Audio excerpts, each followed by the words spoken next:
America పర్యటన ముగించుకొని కాసేపట్లో హైదరాబాద్ చేరుకోనున్నారు ఎమ్మెల్సీ కవిత. ఈ నెల 16న ఆమె అమెరికా వెళ్లారు. తన కొడుకు గ్రాడ్యుయేట్ కాన్వెన్షన్ లో పాల్గొన్నారు. కాసేపట్లో ఆమె శంషాబాద్ ఎయిర్పోర్ట్ కు రానున్నారు. అయితే కేసీఆర్ కు రాసిన లేఖపై ఆమె స్పందించనున్నట్లు తెలుస్తోంది. లేఖపై ఏం మాట్లాడతారనే దానిపై సర్వత్రా ఆసక్తి నెలకొంది. ఇదే విషయంపై మరింత సమాచారం శ్రీనివాస్ అందిస్తారు. శ్రీనివాస్, కాసేపట్లో కవిత శంషాబాద్ కు రానున్నట్లు తెలుస్తోంది. లేఖపై స్పందించే అవకాశం ఉందా?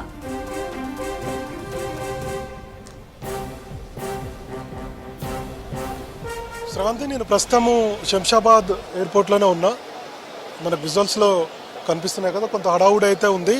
కవిత మరి కాసేపట్లో రాబోతున్నారని. ఈ నెల 16వ తారీఖున ఆమె అమెరికా వెళ్ళారు.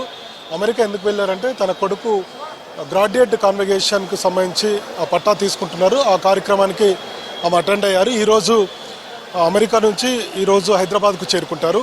కాసేపట్లో మనకు ఇక్కడికి శంషాబాద్ ఎయిర్పోర్ట్కి చేరుకుంటారు. వీళ్ళంతా కూడా కార్యకర్తలు, తెలంగాణ జాగృతి, కొంతమంది బీఆర్ఎస్కి సంబంధించినటువంటి కార్యకర్తలు, వాళ్ళ అభిమానులు, వీళ్ళందరూ కూడా చేరుకున్నారు. కవితకు స్వాగతం పలికేందుకు ఈ శంషాబాద్ ఎయిర్పోర్ట్కి వచ్చారు. సో మరి కాసేపట్లో ఇక్కడికి చేరుకున్న తర్వాత కవిత మీడియాతో మాట్లాడేటువంటి అవకాశాలు అయితే ఉన్నాయి. ఎందుకంటే ఇప్పటికి ఒక SMS కూడా వచ్చింది అధికారికంగా. కవిత కార్యాలయం నుంచి ఒక SMS వచ్చింది. 7:30-8 గంటల మధ్యలో కవిత శంషాబాద్ ఎయిర్పోర్ట్కు చేరుకుంటారు.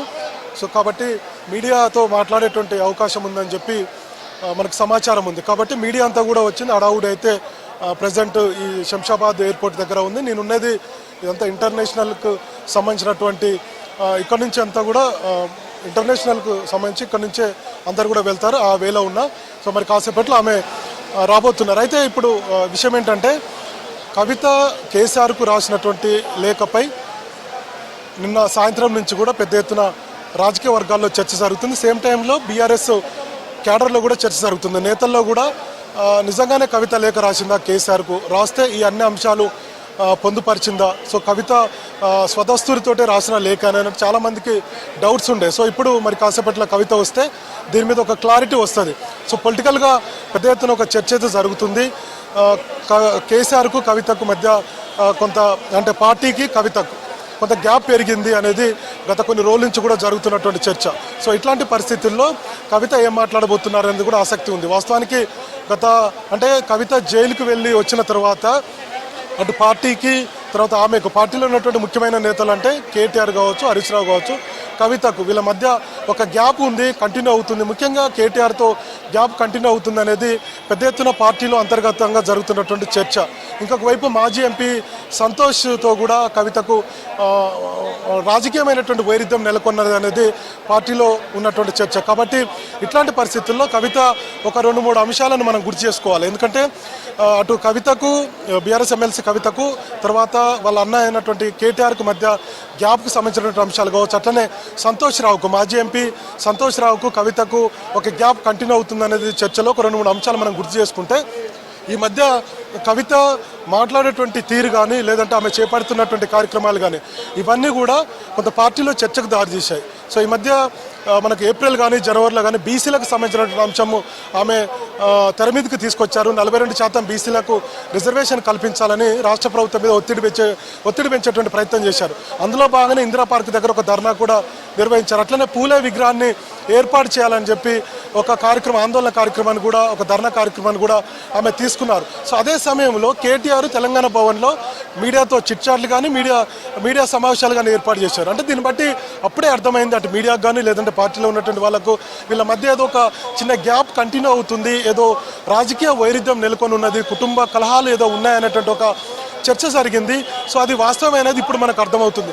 సో దానిలో భాగంగానే కవిత ఏదైనా కార్యక్రమాలు తీసుకున్నప్పుడు కేటీఆర్ తెలంగాణ భవన్లో ఒక కార్యక్రమం పెట్టడం, సేమ్ టైంలో మీడియా అక్కడ కవర్ చేయాలా, లేదంటే తెలంగాణ భవన్లో ఉన్నటువంటి కేటీఆర్ ప్రోగ్రామ్ కవర్ చేయాలనేది కొంత సందిగ్ధం నెలకొనేది. సో ఇప్పుడు ఈ సిచ్యువేషన్ చూస్తే వాళ్ళ మధ్య, వాళ్ళ కుటుంబాల్లో ఉన్నటువంటి రాజకీయ వైరుధ్యము మనకు చాలా క్లియర్ కట్గా కనిపిస్తుంది. ఆ తర్వాత మే 1వ తారీఖున కూడా ఒక కీలకమైనటువంటి కామెంట్స్ కవిత చేశారు.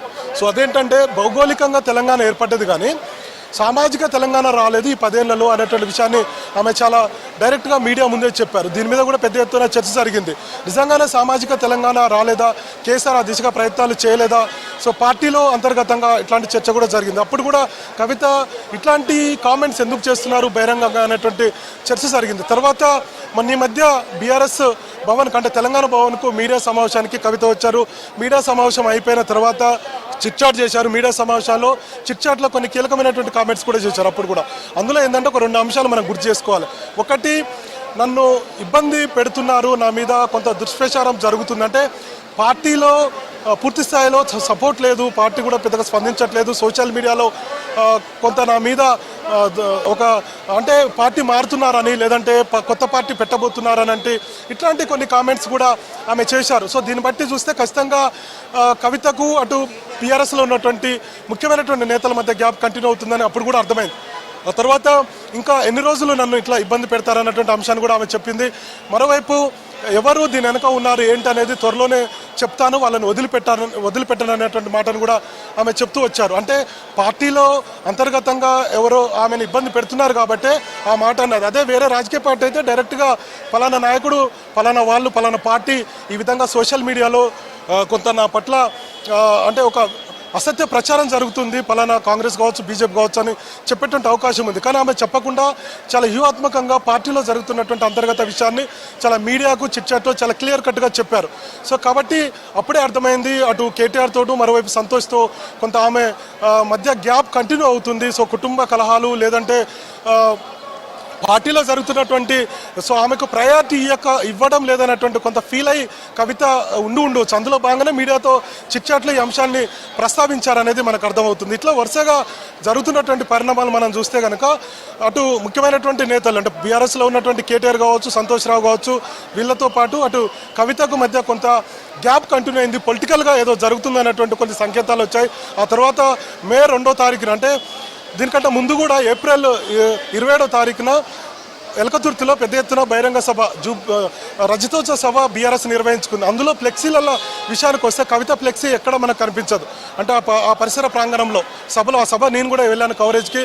సో అక్కడ ఎక్కడ కూడా కవిత ఫ్లెక్సీ కనిపించలేదు. సేమ్ టైంలో ట్రబుల్ షూటర్గా పేరున్నటువంటి హరీష్ రావు ఫ్లెక్సీ కూడా ఎక్కడ కనిపించలేదు. సో అప్పుడే అర్థమైంది సో ఖచ్చితంగా కవిత ఎందుకు ఇలా మాట్లాడుతున్నారు ఏంటనేది అక్కడ బీట్ రిపోర్టర్లకు కానీ లేదంటే వరంగల్ మీడియాకు కానీ లేదంటే అక్కడ ఉన్నటువంటి నాయకులకు కానీ ఇదంతా కూడా అర్థమైపోయింది. తర్వాత మే 2వ తారీఖున కవిత లెటర్ రాసిందనే విషయం నిన్న సాయంత్రం బయటకు వచ్చింది. 6 పేజీల లేఖలో అంశాలు మనం చూసాం. నిన్నటి నుంచి కూడా పెద్ద ఎత్తున మీడియాలో అటు తర్వాత సోషల్ మీడియాలో సర్క్యులేట్ అవుతున్నాయి. సో ఇప్పుడు కవిత చేసినటువంటి కామెంట్స్ మీద పాజిటివ్ విషయాలు పక్కకు పెడితే నెగిటివ్ విషయాల్లో పార్టీలో ఒక చర్చకు దారితీశాయి. కేడర్లో కూడా అయోమయం నెలకొన్నది. ముఖ్యమైనటువంటి నాయకులు కూడా దీని మీద పెద్దగా బయటకు వచ్చి మాట్లాడడం లేదు. దాసోత్సవను పార్టీ అంతర్గత విషయం అని చెప్పారు.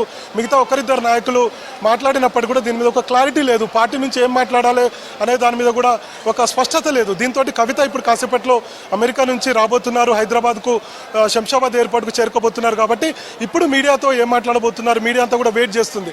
సో ఏం మాట్లాడబోతున్నారు, పొలిటికల్గా ఎలాంటి కామెంట్ చేయబోతున్నారు, నిజంగానే లేక నేను రాశానని చెప్తారా లేదంటే రాసింది వాస్తవమే కాకపోతే మీడియాకు ఎట్లా వచ్చిందా అనేటువంటి విషయాలు చెప్తారా లేదంటే పార్టీ అంతర్గత విషయం చెప్తారా? ఇట్లాంటి అంశాల మీద రాజకీయ వర్గాల్లోనూ బీఆర్ఎస్ కేడర్లోనూ బీఆర్ఎస్ ముఖ్య నేతల్లోనూ తర్వాత ఇతర పార్టీకి సంబంధించినటువంటి నేతల్లోనూ కొంత ఆసక్తి నెలకొన్నది. కాసేపట్లో ఆమె ఇక్కడ శంషాబాద్ ఎయిర్పోర్ట్కి చేరుకోబోతున్నారు. మరి కాసేపట్లో వచ్చి మీడియా అంతా కూడా ఎదురు చూస్తుంది. ఖచ్చితంగా ఆమెతో మాట్లాడించేటువంటి అవకాశాలు ఉన్నాయి. అధికారికంగా కూడా పిఆర్ఓ ఆఫీస్ నుంచి ఒక SMS వచ్చింది, కవిత మీడియాతో మాట్లాడబోతున్నారు అనేటువంటి విషయాన్ని చెప్పారు. కాబట్టి ఇప్పుడు మరి కాసేపట్లో కవిత శంషాబాద్ ఎయిర్పోర్ట్ చేరుకున్న తర్వాత ఏం మాట్లాడబోతున్నారు అనేది మనం చూడవచ్చు. Sravanthi. Right Srinivas, thank you.